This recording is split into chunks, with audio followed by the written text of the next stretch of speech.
परमार्थ संघानां रसानां छन्दसामपि मंगलानां सकर्तारौ वन्दे वाणी विनायकौ। नमोस्तु गुरवे तस्मै गायत्री रूपिणे सदा यस्य वागमृतमहन्ति विषं संसारसंज्ञकम्। यस्यांके च विभाति भूधरसुता देवापगा मस्तके बाले बालविदुर्गले च गरलं यशोरसी व्यालराट। सोऽयं भूतविभूषणः सुरवरा सर्वाधिपा सर्वदा सर्वाः सर्वगता शिवा सस्निवा श्रीशंकरा पातु माँ गायत्री दीजिए यह शाश्वत वरदान। तीर बने मम साधना सेवा कर्म कमाल। गुरुवर गुरुता दीजिए हे पावन श्री राम। जन जन के सुख चैन हित कभी न लूं विश्राम। सदा भवानी दाहिने सन्मुख रहें गणेश। पांच देव रक्षा करें ब्रह्मा विष्णु महेश। आधार शक्ति नमः। श्री सद्गुरुदेवाय नमः। श्रीमन्महाकालाय नमः। श्रीमत्प्रज्ञा पुराणाय नमो नमः।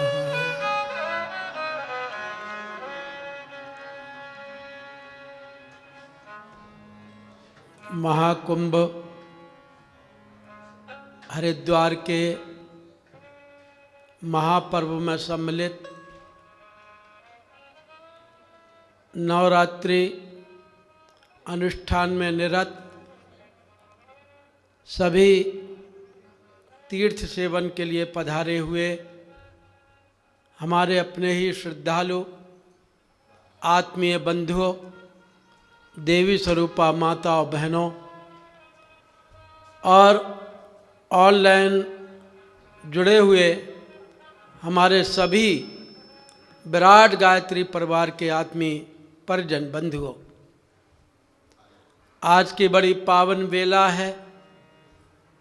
आज का दिन भी बड़ा शुभ है, जो आज हमको कथामृत के रूप में परम पूज्य गुरुदेव का चिंतन प्रज्ञा पुराण की कथा श्रवण करके प्राप्त हो रहा है। बंधुओं, इस समय हरिद्वार में पावन कुंभ पर्व संपन्न हो रहा है, जिसका प्रथम स्नान कल सोमवती अमावस्या के दिन हरिद्वार में संपन्न हुआ। देश और विदेश से लाखों लाख व्यक्ति सोमवती अमावस्या के अवसर पर एकत्रित हुए थे। गंगा जी में डुबकी लगाकर उन्होंने अपना तन पवित्र किया और ऐसे ही शुभ अवसर पर आज 9 संवत्सर के शुभ अवसर पर आप परम पूज्य गुरुदेव के इस ज्ञान की गंगा में डुबकी लगाने के लिए यहाँ पर उपस्थित हुए हैं और पावन प्रज्ञा पुराण की कथा का श्रवण कर रहे हैं। बंधुओं, सत्संग हमारे जीवन में बड़ा महत्वपूर्ण तथ्य है। पूज्य गुरुदेव ने लिखा, सत्संकल्प में उद्धृत किया कि हम अपने मन को कुप्रवृत्तियों से बचाए रखने के लिए सदैव स्वाध्याय एवं सत्संग की व्यवस्था रखे रहेंगे। क्यों? क्योंकि सत्संगति मुद मंगल मूला वंदे वेद मातरम। सत्संगति मुद मंगल मूला वंदे वेद मातरम। सोए सिद्धि आरो सब साधन फूल लीला। वंदे वेद मातरम। बिन सत्संग विवेक न होई। वंदे वेद मातरम। वंदे वेद मातरम। बिन सत्संग विवेक न होई। वंदे वेद मातरम। वंदे वेद मातरम। राम कृपा बिन सुलभ न सोई। वंदे वेद मातरम। सठ सुधरहि सत्संगति पाई। वंदे वेद मातरम। पारस परस कुधातु सुहाई। वंदे वेद मातरम। सत्संग की उपलब्धि बड़ी महत्वपूर्ण है। ज्ञान तो सारी दुनिया को है कि हमको क्या खाना चाहिए, क्या नहीं खाना चाहिए, क्या करना चाहिए, क्या नहीं करना चाहिए, क्या पहने, क्या ना पहने, कहाँ जाएं, कहाँ ना जाएं। लेकिन उपयुक्त अवसर पर उपयुक्त कार्य कैसे करें, क्या अच्छा है, क्या बुरा है, इसका बोध, इसके विवेक बुद्धि हमारे अंदर सत्संग के माध्यम से जागृत होती है। इसलिए आज योग ऋषि के चिंतन को सत्संग के रूप में आपके सम्मुख प्रस्तुत किया जा रहा है। और इस शुभ अवसर पर जबकि आज से आप सभी भाई बहन नवरात्रि अनुष्ठान में तल्लीन हुए हैं, बंधुओं, नवरात्रि का हमारे जीवन में बड़ा महत्व है। और नवरात्रि में ऐसा हमको सत्संग प्राप्त हो रहा है। 3 रात्रियां बड़ी प्रसिद्ध हैं दुनिया में, एक नवरात्रि, एक कालरात्रि, एक शिवरात्रि। नवरात्रि 4 होती हैं वर्ष भर में। 2 बड़ी नवरात्रि, जैसे हम 9 संवत्सर पर चैत्र मास की शुक्ल पक्ष की प्रतिपदा से लेकर नवमी तक संपन्न कर रहे हैं। इस समय सरस्वती माता का विशेष पूजन होता है। दूसरी नवरात्रि आश्विन मास के शुक्ल पक्ष से और नवमी तक संपन्न की जाती है, जिसमें हम दुर्गा शक्ति की पूजा करते हैं। कालरात्रि के रूप में हम बंधुओं दीपावली को संपन्न करते हैं और माँ लक्ष्मी की पूजन करते हैं। और शिवरात्रि में हम भगवान शिव की शक्ति को आत्मसात करने का प्रयत्न करते हैं। नवरात्रियों में विशेष फल प्राप्त होता है। जैसे बिजली की लाइन अगर आपके पास में है तो उस बिजली की लाइन का आप बहुत कुछ उपयोग कर सकते हैं। पावर हाउस से ट्रांसफार्मर में बिजली आ रही है, ट्रांसफार्मर आपके बिजली बोर्ड तक ऊर्जा दे रहा है। और वह विद्युत लाइन अगर आपके घर में है तो आप उस विद्युत से cooler, heater, washing machine, fridge, TV सब कुछ अलग अलग चला करके उनका उपयोग कर सकते हैं। यह नवरात्रि भी आध्यात्मिक ऊर्जा का प्राण प्रवाह है। और नवरात्रि में यदि जप तप किया जाता है, नवरात्रि में जो भी स्वाध्याय सत्संग किया जाता है, उसका हमारे जीवन के हर पहलू पर अलग अलग प्रभाव पड़ता है। इसलिए आइए हम आप सब सत्संग में बैठे हुए हैं और सत्संग में पावन प्रज्ञा प्राण की कथा सुन रहे हैं। आज आप देखें हरिद्वार में लाखों की भीड़ आई हुई है। हर आश्रम में कोई ना कोई संत साधु महात्मा बैठ कर के भगवान और भक्त के गुणों का गायन कथाओं के रूप में कर रहे हैं। तो परम पूज्य गुरुदेव भी युग ऋषि हैं, युग पुरुष हैं। वे भी हमारी भारतीय संस्कृति से विलग नहीं बल्कि भारतीय संस्कृति को और ऊंचा उठाने के लिए इस धराधाम में अवतरित हुए हैं। उन्होंने भी ऋषि परंपरा को जीवंत जागृत किया है। इसलिए कथाओं के क्षेत्र में जहाँ श्री राम कथा है, जहाँ श्रीमद् भागवत की कथा है, जहाँ पर शिव पुराण की कथा है, वहीं बंधुओं परम पूज्य गुरुदेव ने पावन प्रज्ञा पुराण की कथा का प्रतिपादन किया है। और इस कथा के माध्यम से हम अपने अंदर नई ऊर्जा कैसे प्रतिष्ठित करके लोक मंगल की साधना कर सकते हैं, ये उन्होंने दिग्दर्शन कराया है। आज प्रज्ञा प्राण की आवश्यकता है। इतने प्राण होते हुए भी प्रज्ञा प्राण क्यों? क्योंकि बंधुओं, प्रज्ञा बुद्धि को कहते हैं। बुद्धि के कई स्वरूप हैं। बुद्धि को धी कहते हैं, प्रतिभा कहते हैं, बुद्धि को मेधा कहा जाता है। बुद्धि का एक अर्थ रितंबरा है, लेकिन बुद्धि का एक अर्थ प्रज्ञा है। प्र अर्थात प्रधान, ज्ञा मतलब ज्ञान। इस युग में प्रधान ज्ञान क्या है? कैसे हम अपनी दृष्टि को परिष्कृत कर सकते हैं? आज तो दृष्टि हमारी परिष्कृत होती नहीं। हम दूसरों की नजरों से देखते हैं, इसे जो दिखाई देना चाहिए वह दिखता नहीं। जैसे एक नेताजी थे, वो वैक्सीन का इंजेक्शन लगवाने के लिए अस्पताल में पहुंचे सूरत में, और जब वो घर पर आए तो उन्होंने डॉक्टर को फ़ोन किया, डॉक्टर हमको धुंधला दिखाई दे रहा है, पता नहीं इंजेक्शन का क्या प्रभाव हुआ, हमको धुंधला दिखाई दे रहा है। तो डॉक्टर ने फ़ोन किया है कि जिस नर्स ने इंजेक्शन लगाया है उसको भी धुंधला दिखाई दे रहा है, आप आइए ज़रा, आपकी जांच की जाएगी। और जब जांच की गई तो नेताजी ने नर्स का चश्मा लगा रखा था और नर्स ने नेताजी का चश्मा लगा रखा था। परिणाम स्वरूप उन दोनों को धुंधला दिखाई दे रहा था। बंधुओं, हम एक दूसरे की नकल तो करना चाहते हैं, लेकिन जो हमारे अंदर प्रज्ञा प्रतिष्ठित है उस प्रज्ञा की नज़र से देखना नहीं चाहते। प्रज्ञा का चश्मा जिस दिन हमारे अंदर लगेगा, हमारी आंखों पर लगेगा, उस दिन नजरें तेरी बदली तो नज़ारे बदल गए, किश्ती ने मोड़ा रुख तो किनारे बदल गए।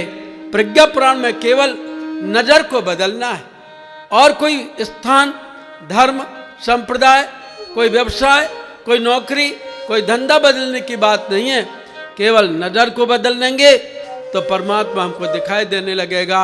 न वो था मुझसे दूर, न मैं उससे दूर था, न वो था मुझसे दूर, न मैं उससे दूर था, आता नहीं था नज़र तो ये नज़र का कसूर था।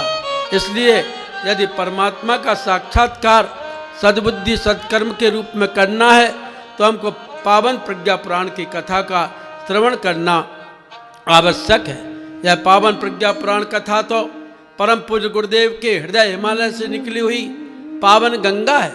जैसे एक गंगा भगवान श्री शिव के सिर से बहती है, जिसको हम भागीरथी गंगा कहते हैं। दूसरी गंगा भगवान श्री शिव के मुखारविंद से निकली थी और उन्होंने पार्वती की प्रशंसा करते हुए लिखा था, कहा था, पार्वती आपने तो बहुत बढ़िया किया, आपने राम कथा को श्रवण करने की जिज्ञासा प्रकट की है। यह राम कथा कैसी? धन्य धन्य गिरिराज कुमारी, धन्य धन्य गिरिराज कुमारी, तो ही समान नहीं को उपकारी, तो समान नहीं को उपकारी। पोछे रघुपति कथा प्रसंगा, पूछे रघुपति कथा प्रसंगा, सकल लोक जग पावन गंगा, सकल लोक जग पावन गंगा। सारे संसार को पवित्र करने वाली श्री राम कथा का प्राण प्रवाह जिस प्रकार से महादेव के श्रीमुख से हुआ, पार्वती आज के जनमानस की बुद्धि का, श्रद्धा का स्वरूप है। और बुद्धि और श्रद्धा मिलकर के जब कथा सुनती हैं तो बंधुओं फिर लोक कल्याण की जिज्ञासा प्रकट होती है। इसी प्रकार परम पूज्य गुरुदेव ने पावन प्रज्ञा पुराण की कथा लिखी कि यही विधि पावन, यही विधि पावन, ज्ञान प्रकाशा, व्यास भनित प्रज्ञा इतिहासा, व्यास भनित प्रज्ञा इतिहासा। ठीक उसी प्रकार जैसे किसी जमाने में महादेव शिव ने सारे संसार में भक्ति का विस्तार करने के लिए पार्वती को श्री राम कथा का श्रवण कराया था, वैसे ही परम पूज्य गुरुदेव ने आज सारे संसार की पतन पीड़ा को दूर करने के लिए यह पावन प्रज्ञा पुराण का प्राण प्रवाह पैदा किया है। इसके द्वारा हम युग चेतना को हृदयंगम करेंगे। यह पावन प्रज्ञा पुराण कथा बंधुओं वर्तमान समय का आध्यात्मिक संविधान है। संविधान में नागरिकों को कौन कौन से कानूनों का पालन करना है, भारतीय संविधान में यह बताया गया है। इसी प्रकार आध्यात्मिक संविधान में मनुष्य कौन सी आचार संहिता पर चलकर, कौन से नियम संयमों को अपनाकर, कौन से लोक कल्याणकारी भावना को अपने हृदयंगम करके मनुष्य धरती को स्वर्ग और मनुष्य में देवत्व का उदय कर सकता है, यह श्रेष्ठ चिंतन परम पूज्य गुरुदेव ने पावन प्रज्ञा पुराण में दिया है। आइए हम यह लोक लुभावनी, लोक सुहावनी, जनहितकारी, जन सुखकारी, लोक मंगलकारी कथा को श्रद्धा पूर्वक सुने, हृदय पट खोल करके सुने और इसको सुने ही नहीं, हृदयंगम करें। हृदयंगम ही न करें बल्कि जन जन तक परम पूज्य गुरुदेव युग ऋषि युग व्यास की चेतना को फैलाने का प्रयत्न करें, जिस पावन प्रज्ञा पुराण की कथा के विषय में कहा गया। आइए सुने लगा कर ध्यान, आइए सुने लगा कर ध्यान, कथाया मंगलकारी है। आइए सुने लगा कर ध्यान, आइए सुने लगा कर ध्यान, कथाया मंगलकारी है। महाप्रज्ञा में परम पुराण, महाप्रज्ञा में परम पुराण, कुमति नाशक सुखकारी है। आइए सुने लगा कर ध्यान, कथाया मंगलकारी है। जय महाकाल, जय गायत्री। सभी भाई बहन जहाँ पर भी हैं ताली बजाते रहें, महाकाल के चरणों का ध्यान करें।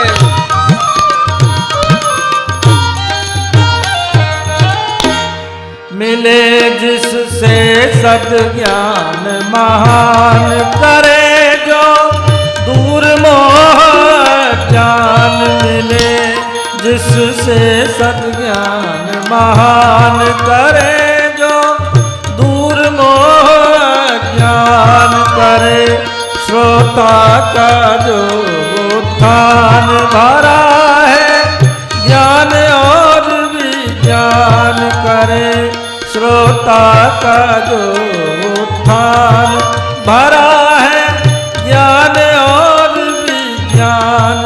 हरे अभिमान करे कल्याण, हरे अभिमान करे कल्याण। कथाया अति हितकारी है। आइए सुने लगा कर ध्यान, कथाया मंगलकारी है।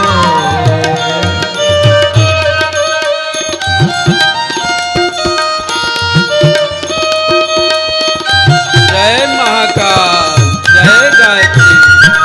आनंद पूर्वक परम पूज्य गुरुदेव का चिंतन सुने, पावन प्रज्ञा पुराण। श्रवण से आत्मबोध होगा, सृजन का पथ प्रशस्त होगा। श्रवण से आत्मबोध होगा, सृजन का पथ प्रशस्त होगा।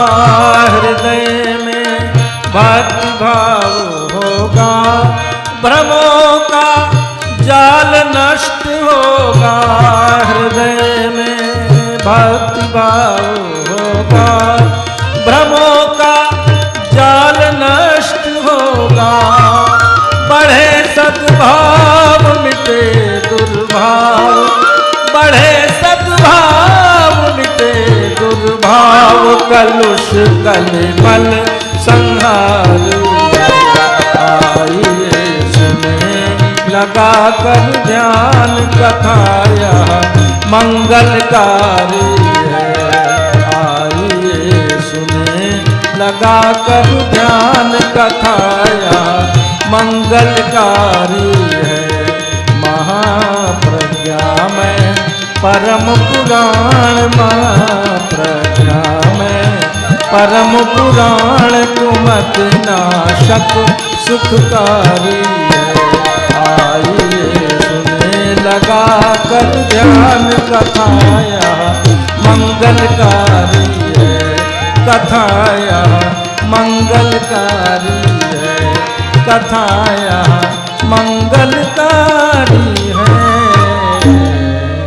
पावन प्रज्ञा पुराण की कथा अति मंगलकारी है, अमंगल को दूर करने वाली है, शुभकारी है, अशुभ को मिटाने वाली है, हितकारी है, अनहितकारी चेष्टाओं को हटाने वाली है। ऐसी पावन कथा इसलिए आपको श्रवण कराई जा रही है कि हमारे देश में कथाओं का बड़ा प्रतिपादन है। देश में गली गली में विविध कथाएं होती हैं। कथा का मतलब कभी था मतलब रहा होगा, कभी ऐसा जीवन रहा होगा जो कथाओं में नियम सिद्धांत आदर्श प्रतिष्ठित हैं। ऐसे नियम, ऐसे आदर्श, ऐसे चरित्र कभी रहा होगा, ऐसे सद्गुण कभी रहे होंगे, मनुष्य का जीवन इतना उच्च स्तरीय रहा होगा। उन्हीं का चिंतन, उन्हीं का मंथन कथाओं में किया गया है। और हमारे यहाँ तो इतनी कथाएं हैं, अगर 33 कोटि देवताएं हैं तो 33 करोड़ कथाएं अलग अलग रची गई हैं। बंधुओं, यदि 24 अवतार हुए हैं और एक एक अवतार की यदि एक एक कथा है या एक एक हजार कथा है तो 24,000 कथाएं तो हमारे 24 अवतारों की प्रतिष्ठित हैं। 10 अवतारों की कथा अलग है। बंधुओं, हमारे ऋषि मुनि 88,000 हैं और 88,000 ऋषि मुनियों ने अपने अपने ढंग से कथाओं का प्रतिपादन किया है। बंधुओं, यदि वर्ष भर में 365 दिन है तो हर दिन की एक कथा है। वर्ष भर में यदि 12 महीने हैं तो हर महीने की, चैत्र मास की, बैसाख की, आषाढ़ की, श्रावण की, भादों की, कुंवार की, अगहन की, पौष, माघ, फागुन की 12 कथाएं अलग अलग हैं। अगर हमारे यहाँ 15 तिथि हैं तो हर तिथि की अलग कथा है। प्रतिपदा के दिन आज गुणी परमा है, आज नया संवत्सर है। नए संवत्सर पर आप जगह जगह देखिए, मालवा में जाकर, राजस्थान में जाकर अलग अलग गुणी परमा की, गुणी देवी की कथाएं हो रही हैं। और दोष के दिन यम द्वितीया की कथा होती है, तृतीया को हड़ताल का तीज की कथा कही जाती है, चतुर्थी को करवा चौथ की कथा होती है, पंचमी को ऋषि पंचमी की कथा होती है, षष्ठमी को हल षष्ठी की कथा होती है, सप्तमी को संतान सप्तमी की कथा होती है, अष्टमी को राधा अष्टमी की कथा कही जाती है, नवमी को रामनवमी की कथा कही जाती है, दसवीं को दशावतारों की कथा, और एकादशी तो ऐसी तिथि है कि यदि वर्ष भर में 24 एकादशियाँ गायत्री मंत्र के 24 अक्षरों के प्रतीक के रूप में होती हैं तो एकादशी की 24 कथाएं हैं। द्वादशी को द्वादश आदित्यों की कथा, त्रयोदशी को धनतेरस की कथा, चौदश को नरक चौदश की कथा, और अमावस्या तथा पूर्णिमा तो ऐसी तिथि हैं कि और कोई कथा नहीं मिलती। तो बोल श्री सत्यनारायण भगवान की जय। श्री सत्यनारायण भगवान की कथा संपन्न की जाती है। अमावस्या को अलग, पूर्णिमा को अलग। आप सोमवती अमावस्या के दिन कल घर घर में सुन रहे होंगे कि तुलसी की पूजन हुई है, और तुलसी माता की कथा माता बहनों ने घर घर के आंगन में बैठ कर के तुलसी बिरबे के सामने तुलसी की कथा कही है। इसलिए परम पूज्य गुरुदेव तो युग ऋषि हैं, युग चिंतक हैं, युग दृष्टा हैं, उनकी दृष्टि से कथा की विधा कैसी छिपी रहती। इसे ये मत समझना आप कि प्रज्ञा पुराण की कथा अलग है, नहीं। परम पूज्य गुरुदेव ने भारतीय संस्कृति के किसी भी सूत्र को छोड़ा नहीं है। तो तमाम कथाएं दुनिया में कि नाना नाना भांति राम अवतारा, नाना भांति राम अवतारा, नाना भांति राम अवतारा, नाना भांति राम अवतारा, रामायण सत कोटि अपारा, रामायण शत कोटि अपारा, हरि अनंत हरि कथा अनंता, हरि अनंत हरि कथा अनंता, काहे सुनहि बहु विधि सब संता, काहे सुनहि सब विधि सब संता। तो उन्हीं कथाओं में परम पूज्य गुरुदेव ने पावन प्रज्ञा पुराण का नया अध्याय जोड़ा। प्रज्ञा पुराण में बंधुओं 5 खंड प्रकाशित हो चुके हैं। एक एक खंड में अलग अलग कथाओं को, जीवन को उच्च स्तरीय कैसा बनाया जाए, इसका चिंतन कथाओं के माध्यम से परम पूज्य गुरुदेव ने प्रस्तुत किया है। एक एक खंड में 7-7 अध्याय, एक एक अध्याय में 90-90, 100-100 श्लोक हैं। और आज से प्रज्ञा पुराण कथा का पावन सप्ताह प्रारंभ हुआ है। कथा प्रज्ञा पुराण की ही रहेगी, चिंतन परम पूज्य गुरुदेव का ही रहेगा। वाणी आपको अलग सुनाई दे सकती है, वक्ता आपको अलग दिखाई दिया जा सकता है, लेकिन वक्ता बदलते रहेंगे, आवाज बदलती रहेगी, लेकिन चिंतन और कथा पावन प्रज्ञा पुराण की ही रहेगी। इसलिए हर अध्याय में जो 70, 80, 90, 100 तक श्लोक हैं, उन सारे श्लोकों को तो आपको नहीं बतलाया जा सकता, लेकिन पावन प्रज्ञा पुराण कथा सप्ताह में जो आज के युग के अनुरूप है, जिन युग की समस्याओं को परम पूज्य गुरुदेव ने देखा, परखा और अपने गहन ज्ञान के आधार पर उन समस्याओं का जो समाधान दिया, वह समाधान नवरात्रि काल में महाकुंभ के विशेष अवसर पर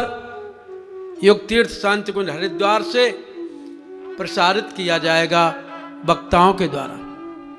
और कैसे हम अपने जीवन को निर्मल, धवल, स्वच्छ, सुंदर, शुभ्र बना सकते हैं, इस पर चिंतन होगा, मंथन होगा। आज की कथा की भूमिका की अगर बात कहें तो परम पूज्य गुरुदेव ने कथा शैली में ही अपने इस चिंतन को प्रस्तुत किया है।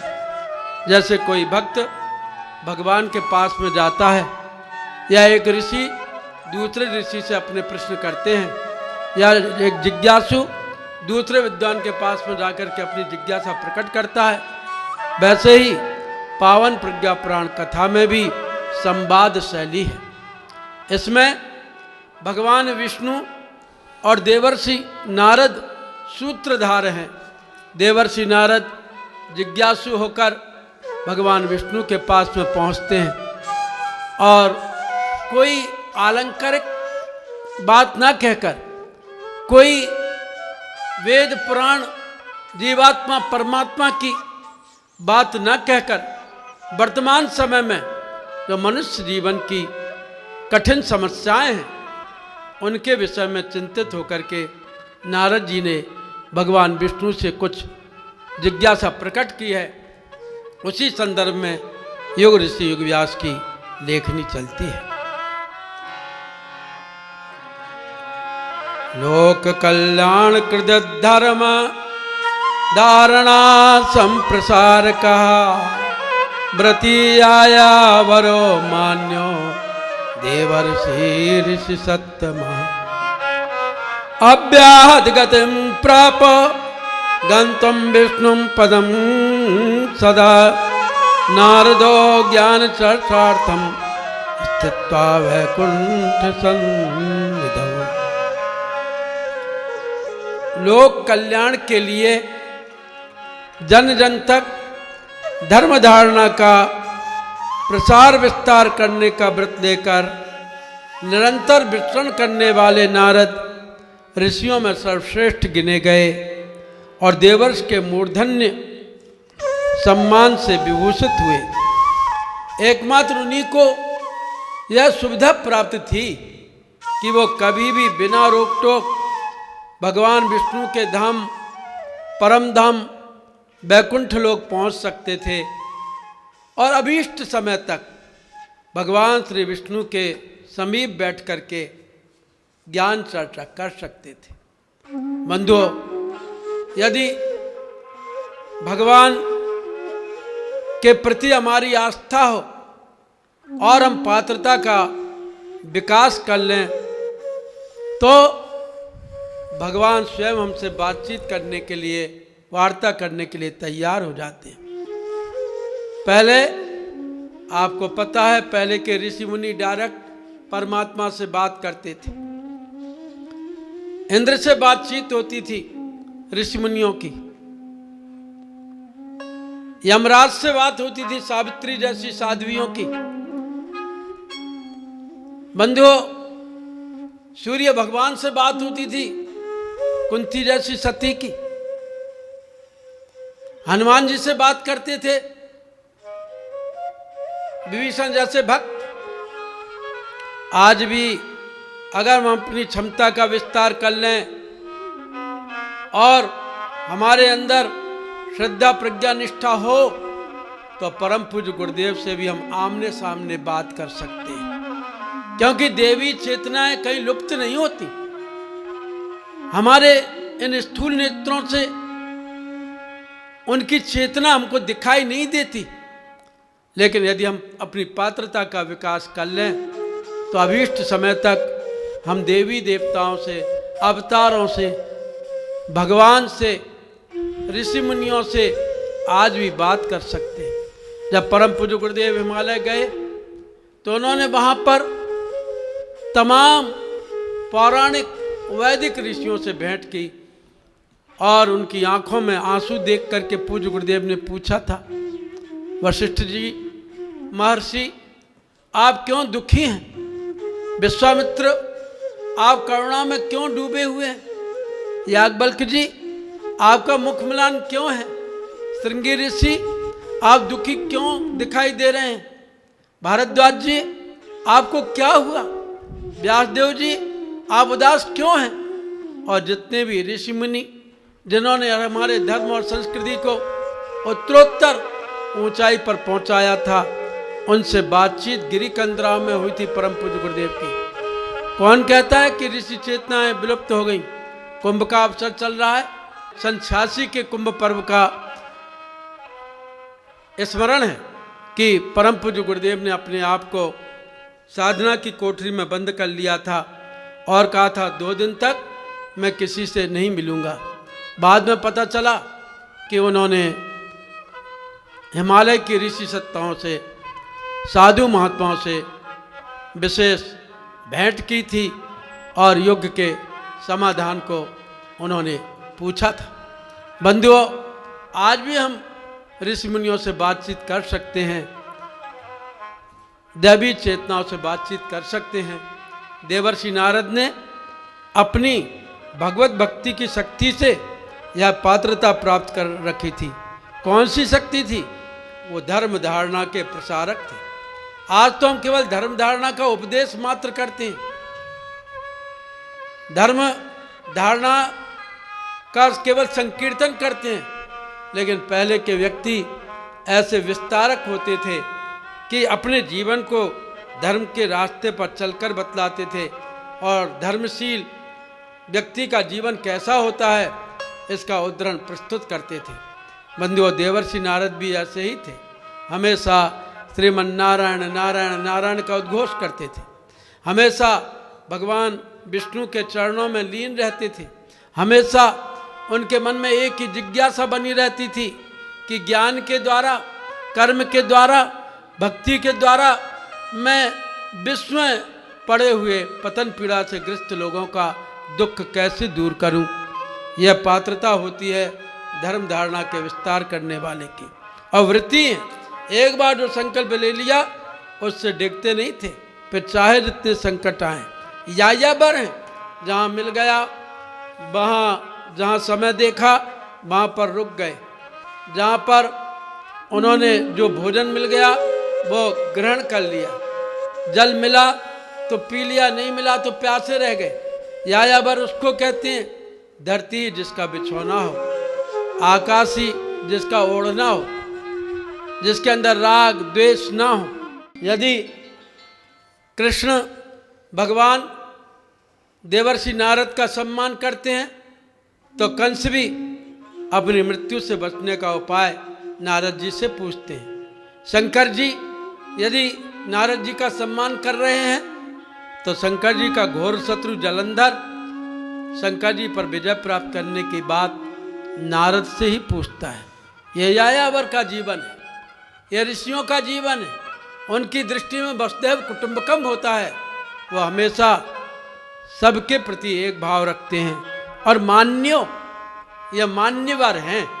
मान्यवर मतलब चाहे राक्षस हों, देवता हों, ऋषि मुनि हों, नर हों, किन्नर हों, गंधर्व हों, यक्ष हों, राक्षस हों, सभी जिनकी बात को मान्यता दें, ऐसे मान्यवर देवर्षि नारद उच्च पदवी से विभूषित हैं। क्यों? क्योंकि ब्रह्मर्षि अनेकों हैं, देवर्षि अनेकों हैं, साधु अनेक हैं, महात्मा अनेक हैं, महर्षि अनेक हैं, लेकिन देवर्षि की पदवी नारद जी को प्राप्त हुई। जिनके अंदर दया है, जिनके अंदर देने का भाव है। नारद जी हमेशा देने की बात सोचते रहते थे। एक बार देवताओं ने नारद जी से कहा, हमको उपदेश दो। देवताओं ने कहा, हमको उपदेश दीजिए। नारद जी ने कहा, दा। राक्षसों ने कहा, हमको भी उपदेश दीजिए। नारद जी ने कहा, दा। मनुष्य ने कहा, हमको भी उपदेश दीजिए। नारद जी ने कहा, दा। तीनों वर्गों ने कहा कि आपने हम सबको एक ही अक्षर बतलाया है, बताइए इसका अर्थ क्या हुआ।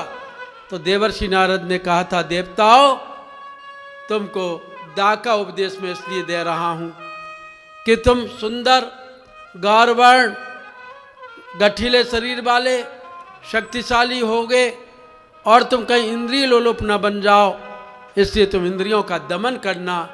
इसलिए देवताओं तुमको मैंने दा से उपदेश दिया। और राक्षसों तुम ताकत पाकर, वैभव पाकर, सेना पाकर, वरदान पाकर तुम कौन हो जाओगे? तुम निष्ठुर हो जाओगे। इसलिए तुम दया करना, इसलिए तुमको दा का उपदेश दिया गया।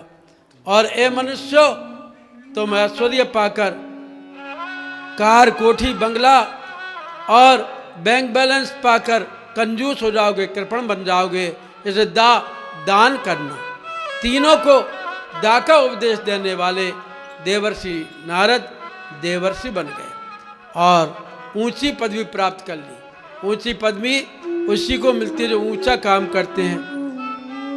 अर्जुन देव पहले बर्तन साफ करते रहते थे, लेकिन उन्होंने निष्ठापूर्वक गुरु का कार्य किया तो वो सिख धर्म के 10 गुरुओं में प्रतिष्ठित हो गए। नरेंद्र छोटे मोटे काम करते रहते थे, लेकिन नरेंद्र ने जब अपने जीवन को लोक मंगल के लिए नियोजित कर दिया तो स्वामी विवेकानंद बन गए।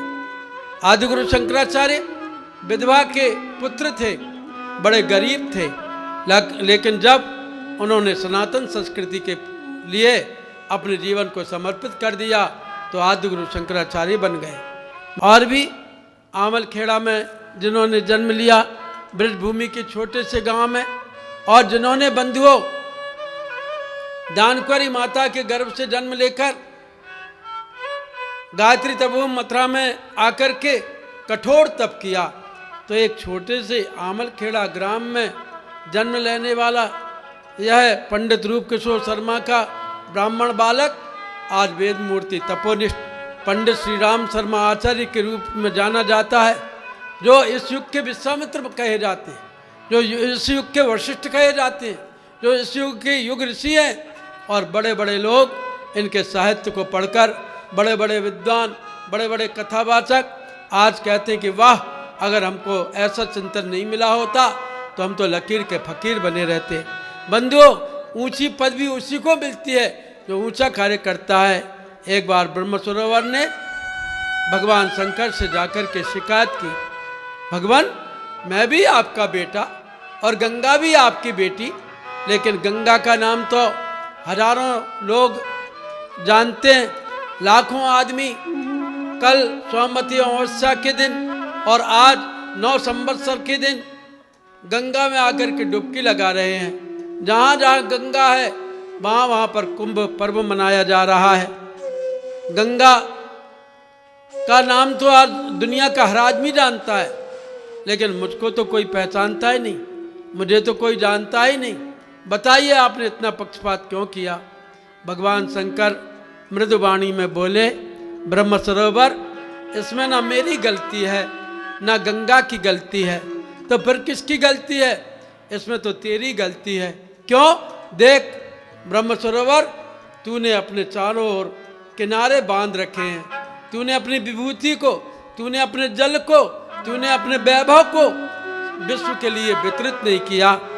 तू समेट करके पानी को रखे हुए किनारे किनारे तेरे चारों ओर बंधे हुए हैं। इसीलिए आज तुझे दुनिया के बहुत कम लोग जानते हैं, लेकिन गंगा मैया हिमालय के उद्गम स्थान गंगोत्री से गोमुख की धारा के रूप में निकली। जैसे जैसे आगे बढ़ी भागीरथी बन गई, जैसे जैसे आगे बढ़ी अलकनंदा बन गई, जैसे जैसे आगे बढ़ी गंगा बन गई, जैसे जैसे आगे बढ़ी बंधु अपने स्वरूप को फैलाती हुई चली गई। और आप देखिए कि गंगा सागर में जाकर के मिलती है, गंगोत्री से निकली है।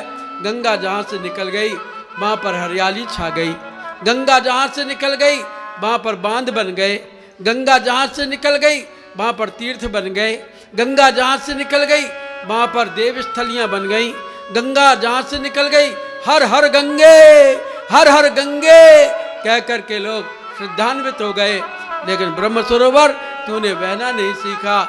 आज गंगा का नाम इसलिए है जिसने औरों के लिए जीना सीखा, जिसने औरों के लिए मरना सीखा, जिसने औरों के लिए अपने समय, प्रभाव, ज्ञान, पुरुषार्थ, धन या अपने व्यक्तित्व का एक भी अंश लगा दिया, वह ऊंची पदवी प्राप्त करता है, जैसा कहा गया है।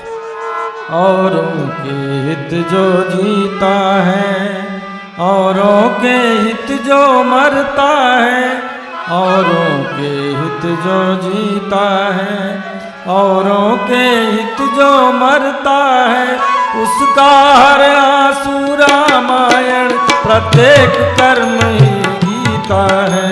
औरों के हित जो जीता है, औरों के हित जो मरता है, उसका हर आंसू रामायण प्रत्येक कर्म ही गीता है। औरों के हित जो जीता है। जय महाकाल, जय गायत्री, हर हर गंगे।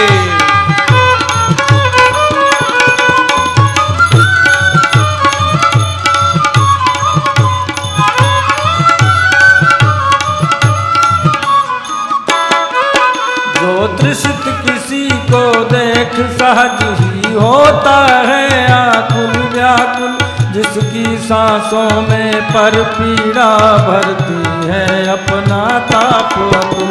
जो तृषित किसी को देख सहज ही होता है आकुल व्याकुल, जिसकी सांसों में पर पीड़ा भरती है अपना ताप अतुल।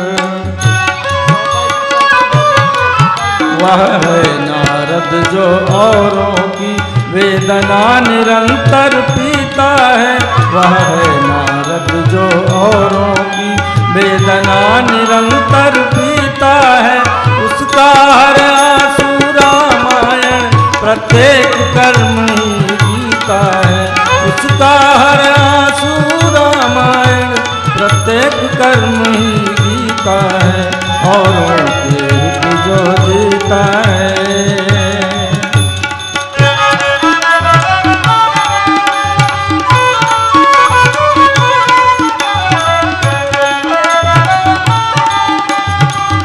जय महाकाल, जय पावन प्रज्ञा पुराण।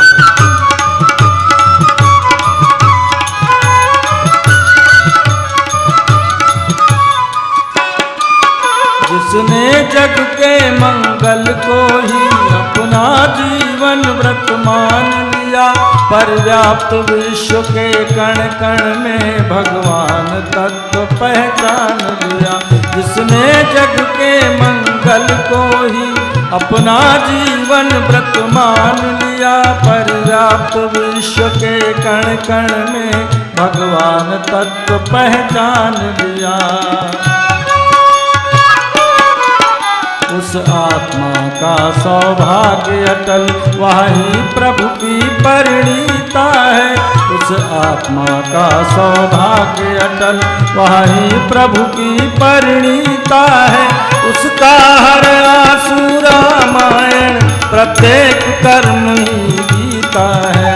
उसका हर आंसू रामायण प्रत्येक कर्म ही गीता है। उसका हर आंसू रामायण प्रत्येक कर्म ही गीता है। औरों के हित जो जीता है। ऐसे परोपकारी, ऐसे महान लोक मंगलकारी देवर्षि नारद के मन में एक बार जिज्ञासा जागृत हुई। एकदार दे तस्य जिज्ञासा समुपस्थिता, ब्रह्म विद्यावगाहाय कालचैस्तु प्राप्यता। संत सहस्र सुसंस्कारैः कठोरं व्रत साधनम्, योगाभ्यासं तपस्यापि कठोरं व्रत साधनम्। देवर्षि नारद के मन में जिज्ञासा उत्पन्न हुई।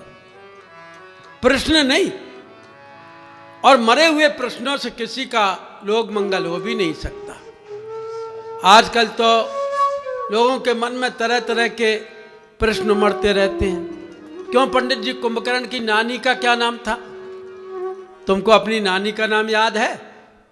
मैं तो मम्मी से पूछ के बताऊंगा। तो जब तुमको अपनी नानी का नाम याद नहीं है तो कुंभकर्ण की नानी से क्या मतलब है?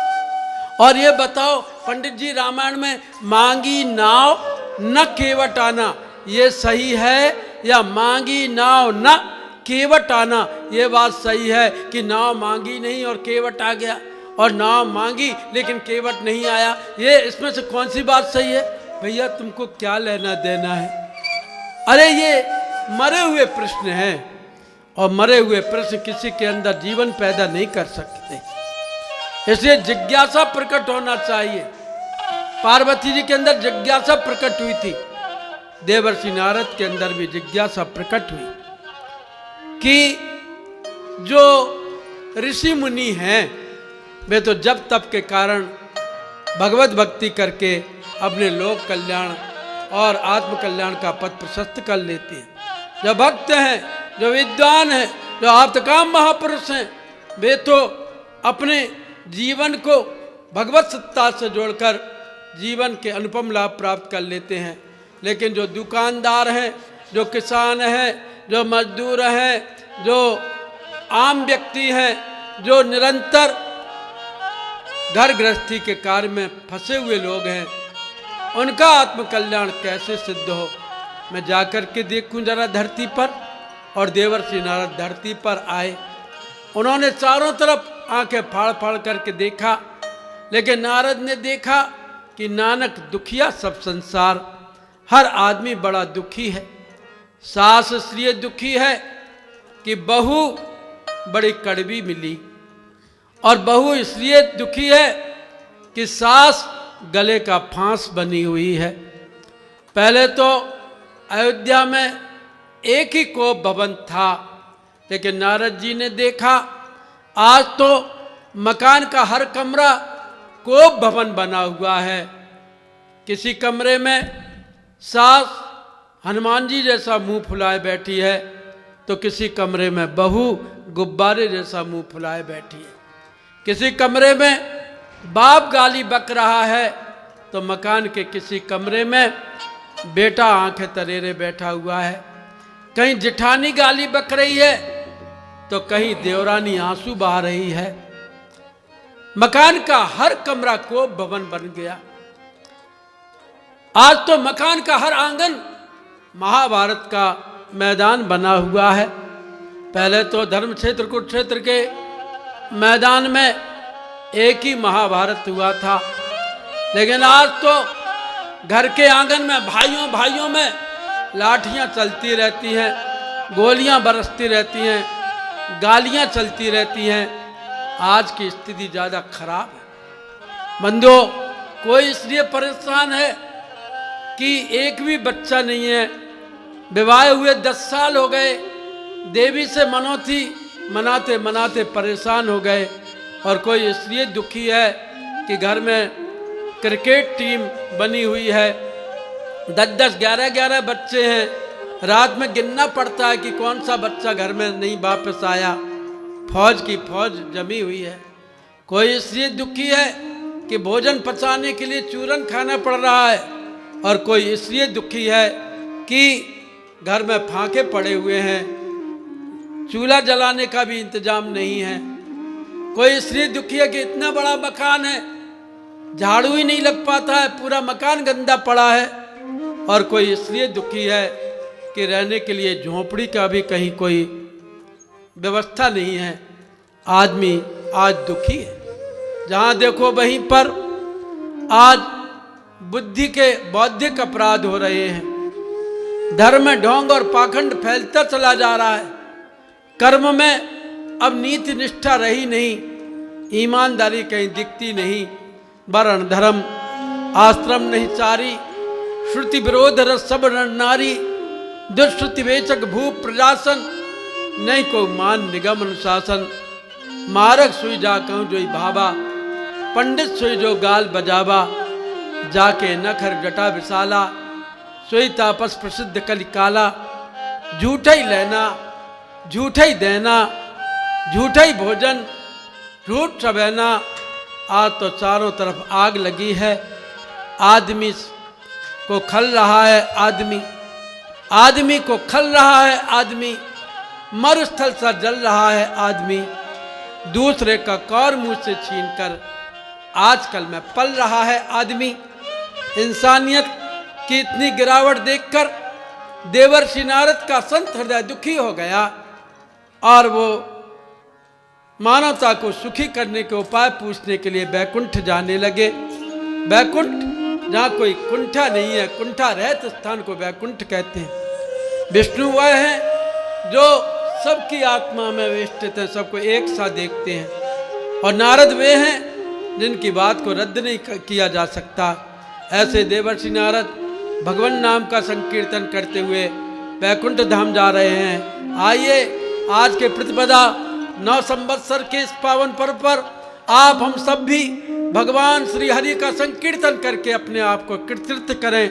आप भी ताली बजाते हुए भगवान का संकीर्तन करें। श्रीमन नारायण नारायण नारायण, श्रीमन नारायण श्रीमन नारायण नारायण नारायण, श्रीमन नारायण नारायण। भजमन नारायण नारायण नारायण, भजमन नारायण नारायण नारायण। श्रीमन नारायण नारायण नारायण, श्रीमन नारायण। प्रज्ञा नारायण नारायण नारायण, प्रज्ञा जया नारायण श्रीमन नारायण नारायण नारायण श्रीमन नारायण बद्री नारायण नारायण नारायण विष्णु नारायण नारायण नारायण विष्णु नारायण नारायण नारायण श्रीमन नारायण नारायण नारायण श्रीमन नारायण नारायण नारायण नारायण नारायण नारायण की पावन ध्वनि माता लक्ष्मी के कानों में पहुंची। उन्होंने कहा भगवान ऐसा आ रहा है जैसे, ऐसा लगता है जैसे देवर्षि नारद आ रहे हैं। कहा तुमने कैसे जाना? उनके भगवान नाम संकीर्तन की ध्वनि मेरे कानों में पड़ रही है। बंधु, जब भी व्यक्ति खाली हो तो खाली दिमाग शैतान का घर न बनाए, बल्कि खाली रहे तो स्वाध्याय करे, सत्संग करे, संकीर्तन करे। आजकल तो आदमी फिजूल की बातें करता है। एक बुढ़िया माँ थी, वो एक बड़े स्टेशन पर खड़ी हुई थी और जो कुली से पूछा वो गाड़ी कहाँ को जाती है? कहा माँ वो गाड़ी हरियाणा जाती है। ये गाड़ी किधर जाती है? कहा ये गाड़ी दिल्ली की हो जाएगी। वो गाड़ी किधर को जाती है? वो मध्य प्रदेश भोपाल की हो जाएगी। ये गाड़ी किधर को जाती है? कहा ये गाड़ी बड़ौदा गुजरात की हो जाएगी। और वो गाड़ी किधर को जाती है? वो तो आई है यहीं खड़ी रहेगी। अम्मा तू दिमाग क्यों खा रही है? तू ये बता तुझे कहाँ जाना है, किस गाड़ी में बैठना है, वहाँ बिठा दूँ? नहीं नहीं बेटा, मुझे तो केवल पटरी पार जाना था। मैं तो पूछ रही थी कि ये गाड़ी कहाँ को जाती है। तो फिजूल में काम ना धाम, अपने समय को बर्बाद करना इधर उधर की बातें करके नहीं नहीं नहीं। जब भी हम खाली हों तो गायत्री मंत्र का मानसिक जप करें। जब भी खाली हों तो गायत्री चालीसा का पाठ करें। जब भी खाली हों तो भगवान नाम का संकीर्तन करें। जब भी खाली हों तो परम पूज्य गुरुदेव के युग साहित्य का स्वाध्याय करें, तो हमारा जीवन भगवान की ओर मुड़ता हुआ चला जाएगा। देवर्षि नारद भी भगवान का संकीर्तन करते हुए जब भगवान विष्णु के पास में पहुँचे और जब नारद से पूछा कि आप कैसे आए?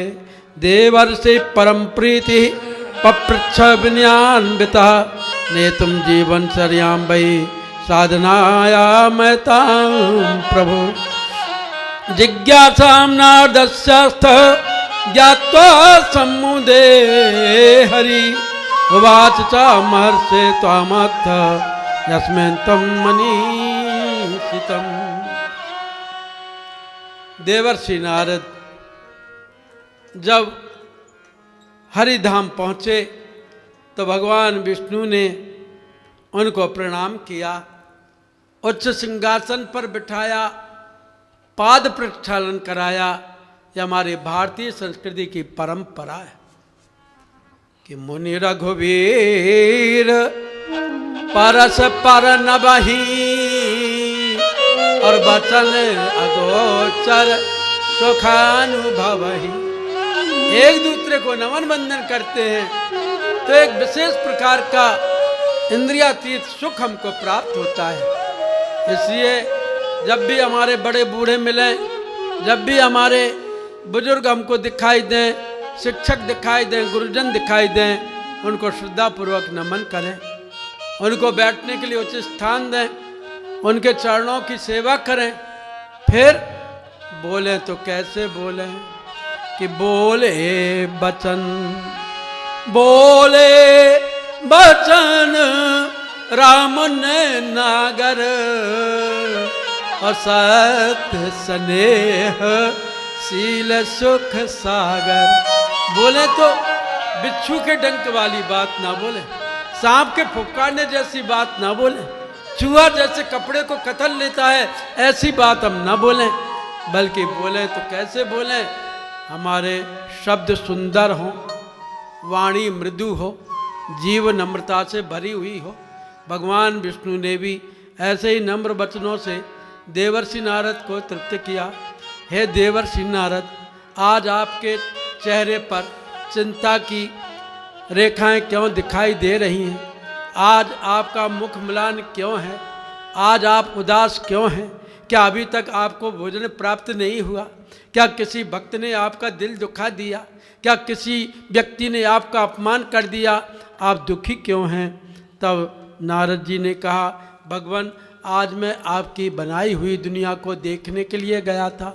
भगवान मैंने तो सोचा था कि यह देश यह धरित्री बड़ी सुंदर होगी, जननी जन्मभूमिश्च स्वर्गादपि गरीयसी, या स्वर्ग से भी सुंदर धरती होगी। लेकिन प्रभु आज मैं जहाँ पर भी गया वहाँ पर दुख ही दुख है। मंदिरों में सुंदरता तो है लेकिन भगवान नहीं है, अस्पतालों में डॉक्टर तो है लेकिन दवा नहीं है, स्कूलों में टीचर तो हैं लेकिन पढ़ाई नहीं है, धर्मशालाओं में शाला तो है लेकिन धर्म नहीं है। आज जहाँ पर भी जाइए वहाँ पर दुकानों में पकवान है लेकिन स्वाद नहीं है, इंसान तो है लेकिन उसमें प्रेम नहीं है। आज चारों तरफ आदमी कुंठाओं से ग्रस्त है और आदमी पीड़ित है, दुखित है कि हम अपने जीवन को कैसे सर्वोत्तम बनाएं, कैसे सुंदर बनाएं। आज आदमी इसी चिंता में घुला जा रहा है कि मेरे परिवार का, मेरा स्वयं का जीवन कैसे उच्च बने, कैसे में हमारी समस्याओं का समाधान हो। तो भगवान बताइए कि आज का आदमी दुखी क्यों है, संतप्त क्यों है, परेशान क्यों है, हैरान क्यों है? आज का आदमी दरिद्र क्यों बना हुआ है? सुविधाएं होते हुए भी वह दुविधा में क्यों पड़ा हुआ है? आखिर क्या बात है? भगवान ने कहा, युगानुरूपम सामर्थ्यम पश्चत्र प्रसंग के निर्धारण चायाम व्यापकत्वम समीप्सितम। हे नारद, आपने मेरे मन की बात कही। भगवान के मन की बात ये नहीं है कि आप कितने धनवान हैं, भगवान के मन की बात ये नहीं है कि आप कितने श्रीमान हैं, आप कितने बड़े पहलवान हैं, आप कितने बड़े चित्रकार हैं, आप कितने बड़े कलाकार हैं, आप कितने बड़े बुद्धिमान हैं, आप कितने बड़े क्या हैं, नेता हैं, अभिनेता हैं, इससे कोई लेना देना नहीं। भगवान तो ये देखते हैं कि आपके मन में भगवान के प्रति भक्ति कितनी है, मानवता के प्रति दर्द कितना है। भगवान तो ये देखते हैं कि आपने आज लोक मंगल के लिए क्या किया। भगवान तो दुखी इसलिए होते हैं कि मनुष्य को मैंने अपनी बगिया को हरा भरा बनाने के लिए भेजा था, लेकिन मनुष्य से बड़ा दरिद्री, मनुष्य से बड़ा कृतज्ञ आज कोई दिखाई नहीं दे रहा है, जिसने भगवान की बनाई हुई दुनिया को आज बर्बाद कर दिया। तो उन्होंने यही कहा कि अधुनास्ति ही सर्वत्र अनार्था तम क्रम परंपरा अदूरदर्था ग्रस्ता जना विस्मृत्य गौरवम। आदमी ने अपना आत्मगौरव विस्मृत कर दिया है और आज व्यक्ति का चिंतन और चरित्र गिर गया है। उसी कारण आज मनुष्य दुखी है। आज इसके चिंतन में, चरित्र में विकृति आ गई, जैसा कि भगवान ने कहा, चिंतन चरित्र में अब विकृति बढ़ी हुई है। चिंतन चरित्र में अब विकृति बढ़ी हुई है। चाहूं और कौरवों की सेना खड़ी हुई है। चाहूं और कौरवों की सेना खड़ी हुई है। क्या पार्थ इन क्षणों भी, क्या पार्थ इन क्षणों भी व्यामोह में पड़ेगा, व्यामोह में पड़ेगा। जो लड़ नहीं सकेगा, जो लड़ नहीं सकेगा, आगे नहीं बढ़ेगा, आगे नहीं बढ़ेगा।